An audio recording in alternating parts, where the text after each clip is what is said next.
Hello दोस्तों, तो कैसे हैं आप सभी लोग। मैं आशा करता हूँ आप सभी लोग अच्छे होंगे, मस्त होंगे और बोर्ड एग्जाम की तैयारी कर रहे होंगे। आज का जो हमारा टॉपिक है वो है द्विघात बहुपद क्या होता है और इसके द्विघात बहुपद पर कौन कौन से क्वेश्चन किस तरीके के पूछे जाते हैं, वो सारे क्वेश्चन हम आज के इस वीडियो में कवर करेंगे। तो चलिए देखते हैं द्विघात बहुपद के बारे में। द्विघात बहुपद क्या होता है, जिसमें मैक्सिमम घात 2 हो वो द्विघात बहुपद होता है।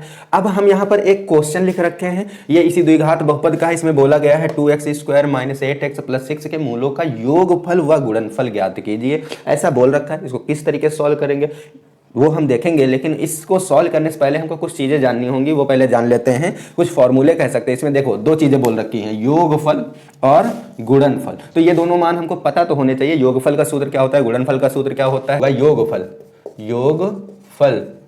योगफल बराबर क्या हो जाएगा, -b/a।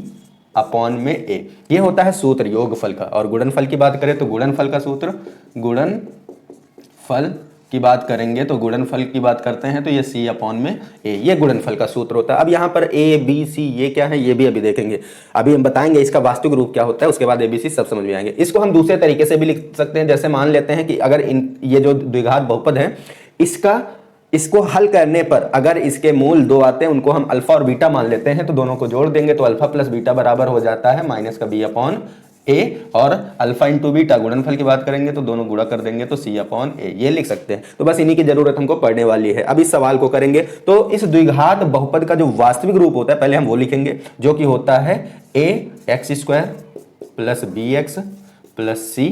ये होता है वास्तविक रूप। इससे तुलना करके हम यहाँ से abc के मान निकालेंगे तो a का मान यहाँ से आ जाएगा 2, b का मान आ जाएगा -8 और c का मान हो जाएगा यहाँ से 6। ठीक है, ये मान निकल आए abc के। अब ये मान उठा करके योगफल पूछा है तो यहाँ पर रख दो, b की जगह b का मान और a की जगह a का मान। गुणनफल की जगह वहां c और a की जगह रख देंगे। तो योगफल की बात करेंगे, योगफल बराबर होता है -b/a, b की जगह b का मान आ जाएगा -8 और अपॉन में a का मान कितना है, a का मान है हमारा 2, यहाँ रख देंगे। सॉल्व करेंगे, माइनस गुणा माइनस करेंगे तो प्लस का 8/2 आ जाएगा। काट देंगे तो 2 × 2 2 × 4 8। तो योगफल कितना हुआ, 4 हुआ। इसी तरीके से गुणनफल की बात करते हैं तो गुणनफल क्या हो जाएगा, गुणनफल की बात करेंगे तो गुणनफल होता है c/a। c का मान कितना दे रखा है, c का मान दे रखा है 6 और a का मान है 2, रख देंगे। हल करेंगे 2 × 2 2 × 6, गुणनफल आ जाएगा ये इतना। ठीक है, तो योगफल और गुणनफल निकल आया। अब और एक क्वेश्चन, ये हमारा दूसरा क्वेश्चन है दोस्तों। इसमें क्या कहा गया है, किसी द्विघात बहुपद के मूल 1 और 3 है, द्विघात बहुपद ज्ञात करो। यहाँ पर हमको मूल दे रखा है और हमसे कहा गया है कि द्विघात बहुपद बताओ क्या होगा। तो उस द्विघात बहुपद के लिए एक सूत्र ध्यान रखना होगा आपको। द्विघात बहुपद के लिए सूत्र होता है x² - α + β x + α × बीटा।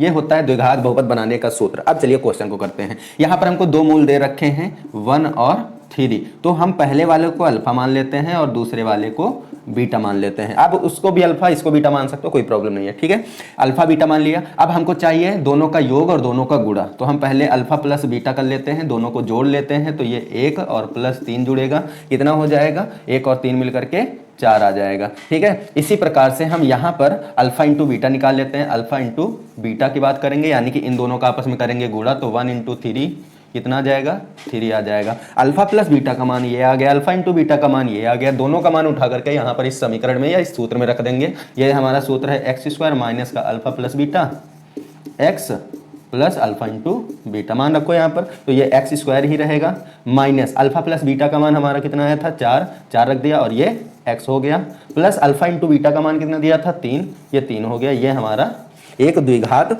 बहुपद बन जाएगा। तो इस तरीके से हम क्वेश्चन को हल करते हैं, द्विघात बहुपद के क्वेश्चनों को। इस तरीके से आपके बोर्ड में भी क्वेश्चन पूछे जाते हैं, वो भी 2 नंबर या 4 नंबर में आते हैं। तो मैं आशा करता हूं दोस्तों कि वीडियो से आपको कुछ सीखने को मिला होगा। अगर कुछ सीखने को मिला है तो वीडियो को लाइक करके चैनल को सब्सक्राइब करना मत भूलिएगा। तो मिलते हैं नए वीडियो के साथ, तब तक के लिए जय हिंद, जय भारत।